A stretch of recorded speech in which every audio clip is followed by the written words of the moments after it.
Les entretiens du marquis, bonjour à tous. Laurence Haïm est-elle la journaliste la plus nulle du paysage audiovisuel français?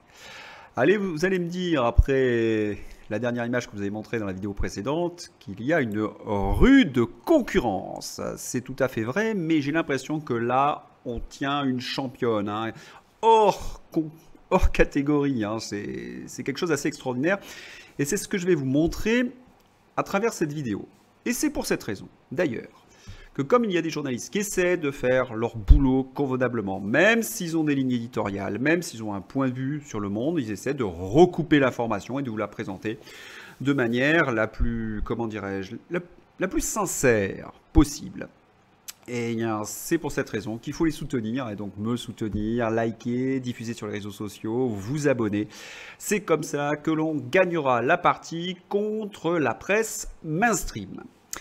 Alors, pourquoi Laurence Haïm mérite-t-elle un tel honneur d'une vidéo? Eh bien, c'est qu'elle a déclaré sur LCI devant Darius Rochebain cette phrase qui est tout à fait stupéfiante. Est-ce qu'on est prêt à mourir pour l'Ukraine et envoyer les enfants français?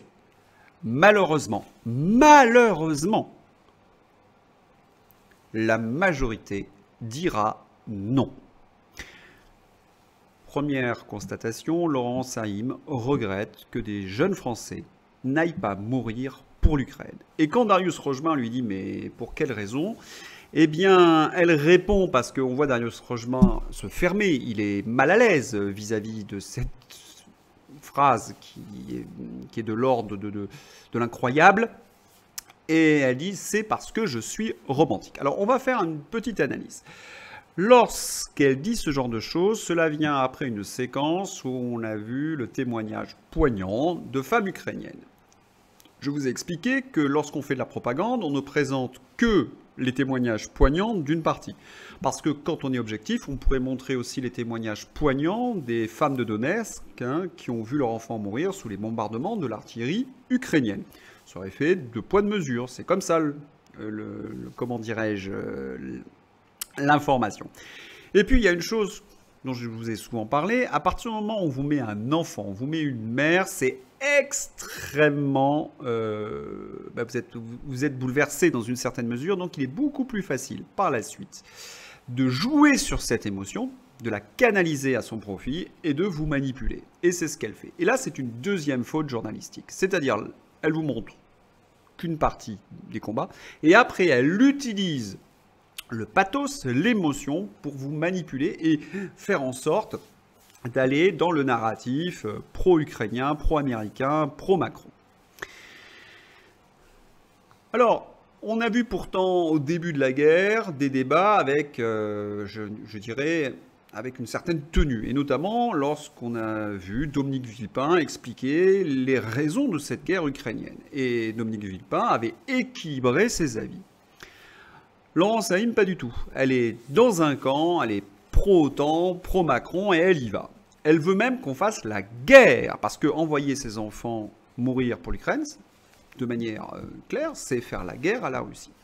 Or, il se trouve, au niveau du droit international, au niveau de la morale, c'était même dit par l'Église dès le Moyen-Âge, une guerre est légitime à partir du moment où elle consiste à défendre le territoire national. Nous avons un hymne patriotique, Allons enfants de la patrie, justement, c'est pour défendre notre territoire. Il se trouve que toute guerre impériale de conquête est considérée, bien sûr, illégitime. C'est pour cette raison notamment que l'invasion de l'Irak n'a pas eu l'aval de l'ONU, parce que c'était une guerre impériale et tout le monde l'a bien compris. Or, les Américains essaient par différentes subterfuges de faire croire que leurs guerres impériales sont des guerres légitimes. Mais je crois qu'il n'y a que les naïfs ou des Laurence Haïm qui puissent croire ce genre de choses. Parce que Dominique Villepin nous avait bien expliqué que les Russes considèrent que la mainmise de l'OTAN sur l'Ukraine est un acte de guerre. Ils défendent dans une certaine mesure leur civilisation, leur population russe et russophone. En tout cas, c'est ce qu'avait affirmé Dominique de Villepin. Donc dans un avis beaucoup plus équilibré. Vous comprenez pourquoi je suis très prudent, évidemment.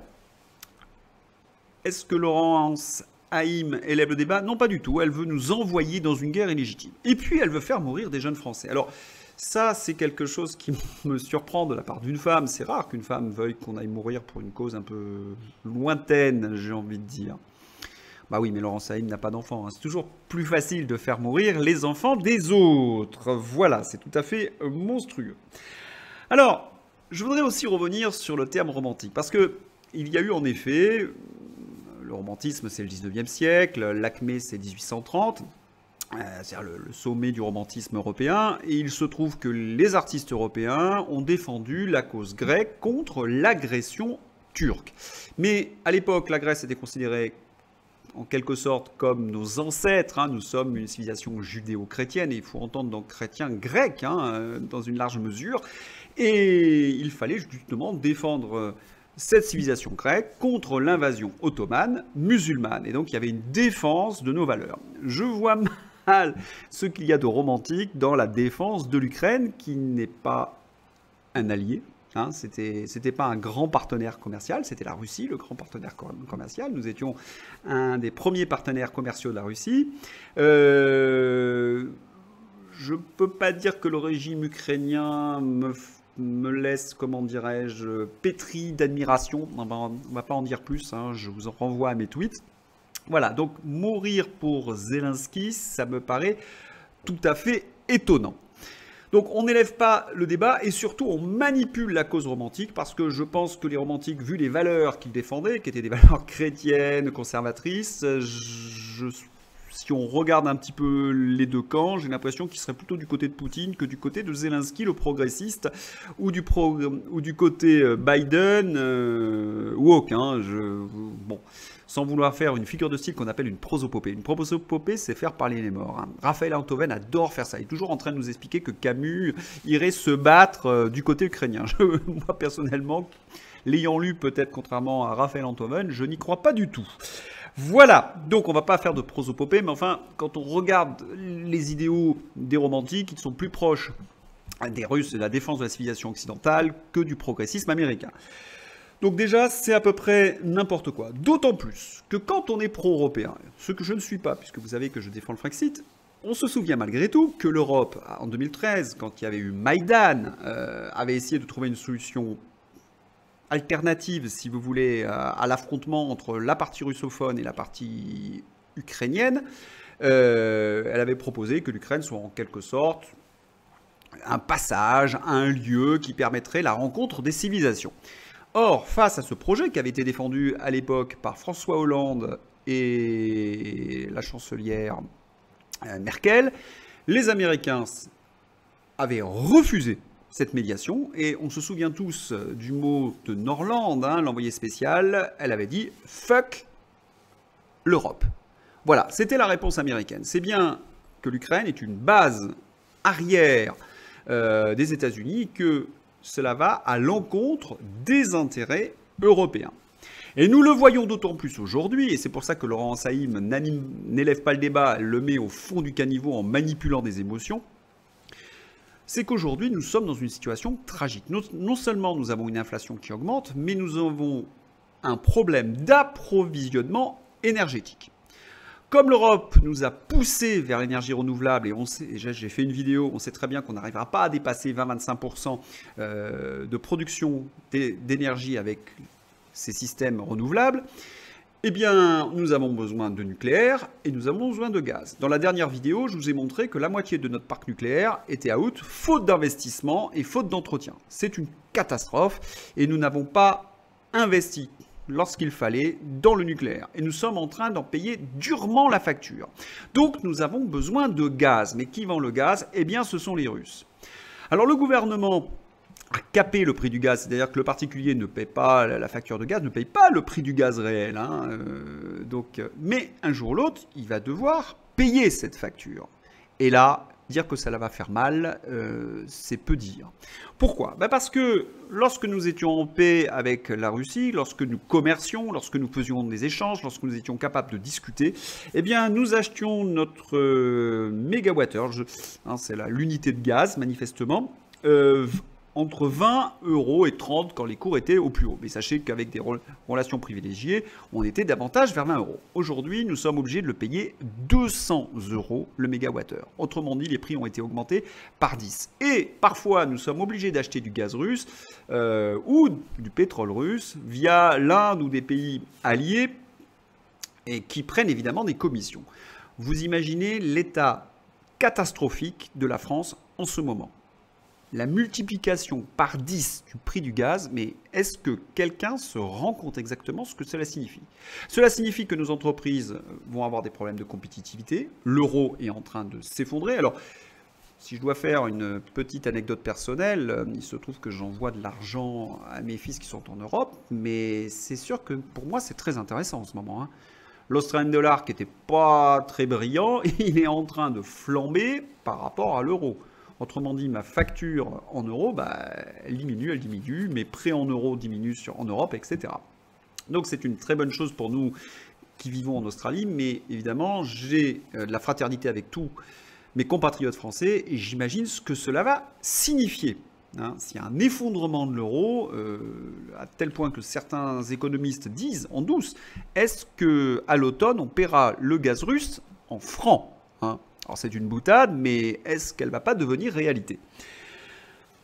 En tous les cas, nous n'avons pas de gaz pour cet hiver, et aujourd'hui, la seule solution, et ce sont les spécialistes qui sont en train de nous le dire, notamment Anne-Sophie Corbeau, qui est chercheuse au Centre global de politique de l'énergie de Columbia, est en train de nous dire il n'y a plus qu'une seule solution pour la France, pour l'Allemagne, c'est le charbon.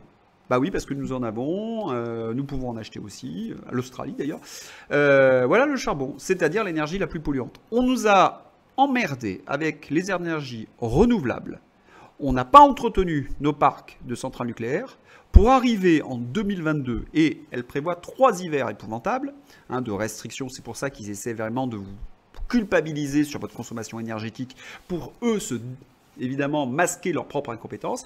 Ils vont vous faire payer cette facture de gaz et ils vont mettre du charbon, l'énergie la plus polluante.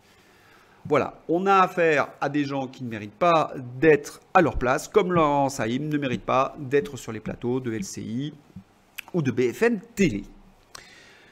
Alors, quand on a dit cela, on va regarder un petit peu la carrière de Laurent Saïm. Pourquoi a-t-elle été choisie? Eh bien, justement, elle a été choisie pour son incompétence. Je ne vais pas reprendre la phrase très célèbre, les cons ça ose tout, c'est à ça qu'on les reconnaît, mais Laurent Saïm, ce sont des interventions à l'emporte-pièce, des erreurs énormes, une bêtise incroyable. Alors, la première chose sur laquelle je voudrais revenir, c'est qu'elle a été très longtemps de correspondance aux États-Unis. Et c'est peut-être pour cette raison qu'Emmanuel Macron, en 2017, l'a intégré dans son équipe politique. Elle était chargée des relations, elle était porte-parole, chargée des relations internationales. Alors là, il y a déjà quelque chose, moi, qui me débecque. Pourquoi? Parce que quand on est journaliste, Vous allez me dire c'est un truisme, il l'appelle ça. Oui, mais on n'est pas attaché de presse. À partir du moment où on commence à confondre le métier d'attaché de presse et de journalisme, c'est qu'il y a un véritable problème. Un journaliste ne peut pas être l'attaché de presse d'un homme politique. C'est strictement interdit par la déontologie. Eh bien, de très nombreux journalistes le font. On pense notamment à Bruno Roger-Petit, qui travaillait chez Challenge et qui est devenu aussi porte-parole d'Emmanuel Macron pendant cette période. Le seul ennui, et je vous l'ai dit, Laurent Saïm, c'est quelqu'un qui n'est pas très doué. Elle est même très mauvaise. Et elle a été exfiltrée par l'équipe Macron parce qu'elle faisait bourde sur bourde. Elle était incompétente, manifestement. Et notamment, elle avait dit une phrase qui avait fait rire beaucoup de monde. Elle avait conseillé à Macron d'éviter les meetings pendant l'hiver parce que les Français seraient au ski pendant cette période-là. C'est vous dire le level, le niveau de Laurent Saïm. Et là, on va un peu s'amuser parce que ça va être un bêtisier. Et quand je dis bêtisier, il y a bêtise. On n'arrive pas à comprendre qu'elle ait pu conserver son poste après tant d'erreurs. Il faut savoir que les Américains l'ont récupérée puisqu'elle a travaillé dans une université qui était très proche des milieux démocrates, hein, puisqu'elle est dirigée par un ancien conseiller de Barack Obama. Et tout le monde sait qu'elle fait partie de la team atlantiste démocrate. Alors, quand on est en 2020 et qu'elle fait la campagne électorale, elle nous explique que Biden, c'est un type dynamique. Dynamique Biden. Ah oui, chacun sait que Biden est très dynamique et qu'il allait nous étonner. Alors, elle avait repris les éléments de langage qu'on a retrouvés à la une de la presse nationale et internationale. Biden, aujourd'hui. Et ça, c'est quelque chose il faut bien comprendre, hein. Elle nous a vendu Biden comme un mec extraordinaire. Là, je prends un titre du Parisien. Popularité au plus bas et bourre en série, Joe Biden dans une mauvaise passe. À tel point, d'ailleurs, qu'une partie des Américains, et pas seulement les républicains, le camp démocrate est en train de se dire que le président des États-Unis est sénile, qu'ils ont élu quelqu'un de sénile. En effet, quand on parle des bourdes de Joe Biden, bon, il tombe de vélo à l'arrêt, il est incapable de prononcer un discours sans lire les didascalies. Alors ça, c'est extrêmement drôle, hein. Il a été capable de dire répéter la phrase qui était écrite, donc, qui était destinée à lui, pas à être prononcée. Il fait des lapsus étonnants, il bafouille, il dit n'importe quoi, il se perd dans les jardins de la Maison Blanche. Tout le monde sait aujourd'hui que Joe Biden n'est pas capable d'exercer sa fonction de président de la République des USA et que pourtant il a les codes nucléaires. Vous imaginez un petit peu, comment dirais-je, ce que cela signifie. Eh bien, elle nous a vendu et c'est ça qu'on lui reproche. Et lorsqu'elle était donc correspondante aux États-Unis, elle a tout fait pour cracher sur le candidat Trump, jusqu'à dire des choses absolument hallucinantes, hein. Par exemple, elle a expliqué que Barron Trump, qui est le fils de Donald Trump, était autiste, ce qui évidemment était un fake énorme. Mais elle a l'habitude de taper sur les républicains et de raconter véritablement n'importe quoi. Elle nous a dit, par exemple, dans un tweet qui avait beaucoup fait rire en 2019, eh bien, que Clint Eastwood était mort. Ah non, il n'est pas mort, Clint Eastwood, hein. Il est âgé, certes, mais il est toujours vivant. Et j'avoue que... Tenez, juste une petite parenthèse cinématographique. Il y a quelques films de Clint Eastwood que je considère vraiment extraordinaires. Et j'ai particulièrement apprécié le cas Richard Jewell. Je ne sais pas si vous l'avez vu, vous me dites ce que vous en pensez. Mais moi, c'est un film qui m'a bouleversé, notamment sur ce que peut être un petit peu cette presse démocrate, hein, de Laurent Saïm. Voilà. Alors on continue dans le délire, dans le n'importe quoi, dans les approximations. Là par exemple, elle nous avait expliqué qu'à Washington, il y avait 14 000 chaussures sur 14 000 enfants tués. En fait c'est 7 000 et finalement les chaussures, c'était pas 14 000 unijambistes, hein. Vous voyez, ce sont des erreurs de réflexion et j'ai presque envie de dire de débutants très très naïfs, hein. On a aussi des fausses photographies, hein. Elle reprend des photographies qui datent de plusieurs années pour défendre la position américaine en Syrie. Voilà, donc quelqu'un de très très incompétent et qui va dire ces phrases en l'emporte-pièce. Alors la dernière, elle date d'il y a 2 jours et j'avoue qu'elle m'a véritablement déstabilisé parce que c'est tellement n'importe quoi. Que j'essaie de me dire, il y a peut-être un fond de vérité, il y a peut-être quelque chose, on va essayer d'essayer de comprendre ce qui se cache derrière. Elle a dit que la Russie a construit 15 000 universités en Afrique. Vous pouvez trouver cette vidéo, hein. Tout ce que je vous montre est sourcé, hein. Donc ces vidéos, elles sont sur mon fil Twitter ou elles sont sur Twitter. 15 000 universités en Afrique. Alors, vous imaginez que le chiffre 15 000 est tout à fait gigantesque parce que cela signifierait plus de 280 universités par pays, ce qui dépasse le nombre d'universités qu'il existe dans certains pays africains. Donc, il n'y a rien, ça s'appuie sur rien. Alors, la seule chose, j'ai essayé de chercher la source en me disant, mais qu'est-ce qu'elle a vu? Le seul chiffre que j'ai vu de 15 000, c'est que les Russes offrent pour 15 000 étudiants venant étudier à Moscou, des bourses. Il y a 15 000 bourses qui seraient destinées aux étudiants étrangers et il y a pas mal d'Africains là-dedans. Mais c'est la seule source qui pourrait à peu près correspondre à ce qu'elle dit. Voilà les gens qui, aujourd'hui, sont sur les plateaux de télévision. il refuse d'élever le débat, il manipule vos émotions, il raconte n'importe quoi. Ils font en fin de compte le boulot de propagande qu'on leur demande, hein, du camp du bien, des démocrates, des progressistes, mais de Macron. Et Laurent Saïm, c'est le combo, c'est la macroniste pro-Biden qui vient parler de l'Ukraine comme si elle avait une expertise. Elle a nulle expertise. Nulle, c'est véritablement sa qualité de journaliste. Elle fait plutôt une sorte de boulot médiocre d'attaché de presse ou d'agent d'influence comme les Raphaël Glucksmann ou les Raphaël Enthoven et autres. Mais elle ne présente pas du tout aux Français la situation. Et je voudrais terminer sur une dernière information que j'ai trouvée chez Régis de Castelnau dans sa vidéo, mais que je connais puisque je suis russophile et donc je suis souvent la presse russe et ce qui se passe et les débats. Contrairement à ce que pensent certains Français, il y a une vie démocratique qui est peut-être pas exceptionnelle, mais qui existe en Russie, et que l'opposition n'est pas du tout pour la paix avec l'Ukraine. C'est exactement l'inverse. C'est-à-dire qu'il y a énormément d'hommes politiques en Russie qui reprochent à Vladimir Poutine sa lenteur, ses négociations avec les Américains, ses négociations avec les Européens. C'est-à-dire qu'aujourd'hui en Russie, vous avez une opposition non pas, comment dirais-je, contre Poutine, la guerre, non, vous avez une opposition au fait que la guerre ne va pas assez vite. Alors, je ne sais pas si vous mesurez ce que cela signifie. C'est-à-dire que le niveau de mensonge est tel aujourd'hui dans les médias français qu'on ne sait même plus ce qui se passe dans la vie démocratique ou la vie politique russe. Et moi, je voudrais juste tracer un parallèle, parce que si Vladimir Poutine a été élu en Russie, c'est pour remplacer Boris Yeltsin, qui était un peu comme Joe Biden. Hein. La différence, c'est que Yeltsin était bourré du matin jusqu'au soir. Il y avait des images tout à fait terribles. On le voyait vacillant, titubant, ivre de vodka. Les Russes l'ont élu. Et ça a été un soulagement pour l'Occident.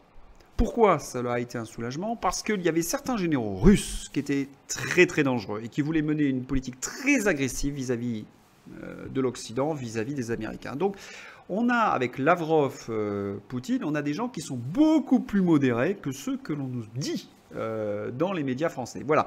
Donc c'est quelque chose sur laquelle je voulais terminer ma vidéo. Nous avons des gens d'une médiocrité totale parce que justement, ce sont les seuls qui peuvent accepter de ne pas faire le boulot de journaliste. Si c'était des vrais journalistes, bah, ils ne seraient pas là sur ces plateaux. Hein. Alors, entre les repris de justice, ceux qui ont fait l'apologie de la pédophilie, les Laurent Saïm, quand est-ce que nous aurons une information de qualité? Allez, bye bye et à bientôt pour une nouvelle vidéo du Marquis.